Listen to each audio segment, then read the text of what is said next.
Hello my friends and welcome to today's episode on Graynificent. I've had a few questions about how I scan large format negatives that supposedly you can't do it with the V600 Epson scanner, the videos of which I have on my channel.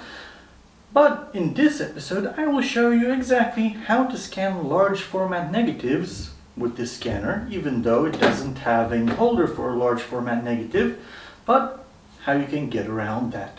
So without further ado, let's get into the video. So first, you need to take out your, of course, white paper scanning slide from the back and take your medium format negative holder and put it inside just like that.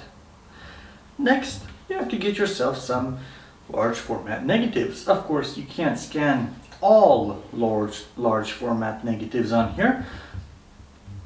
If you would want to, it could be a little too hard for larger sizes. I use the 4x5 negatives, so let me choose a negative here. I'll choose this beautiful model here. It doesn't really matter which way you put the negative in. You could always flip the image in post. How to scan this large negative when you only have a medium format holder? Well, what you do is you put your large format negative so it is covered halfway or more than halfway into the medium format holder. So you put your medium format holder in, you insert your large format negative inside it, like that. You close the scanner, and now let's get into our scanning program.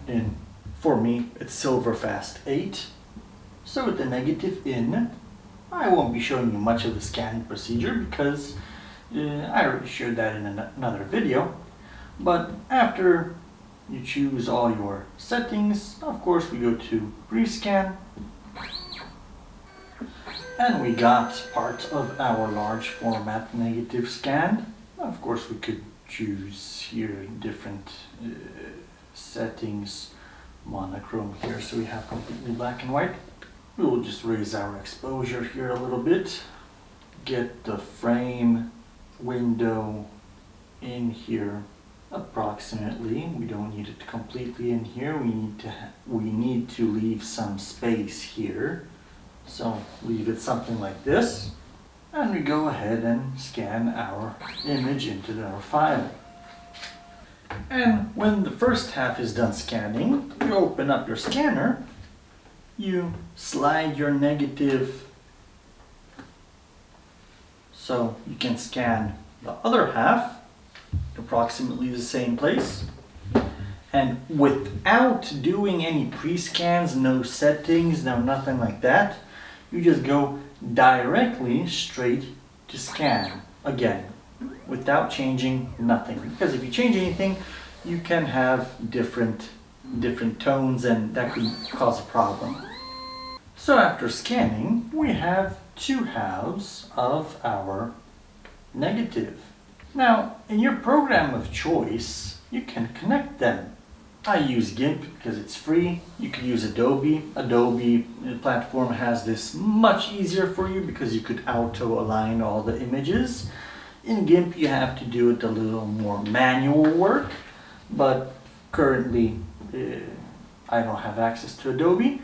But if you're doing it in GIMP, of course, when you load your two images into as layers, you choose your images, do an approximate transformation a little wider, you could do it, and then you could go into image, fit canvas to layers, and then your canvas will expand to compensate for that. And since we want this bottom image to go on top, we have to change that order on the layers. And now if you want to do a quick align, then you could do it quickly, but you could lower the opacity. By lowering the opacity, you can see through the image more, and you could zoom in and make some better adjustments. Like I got here lines on the shirt, so that could help a lot with the alignment.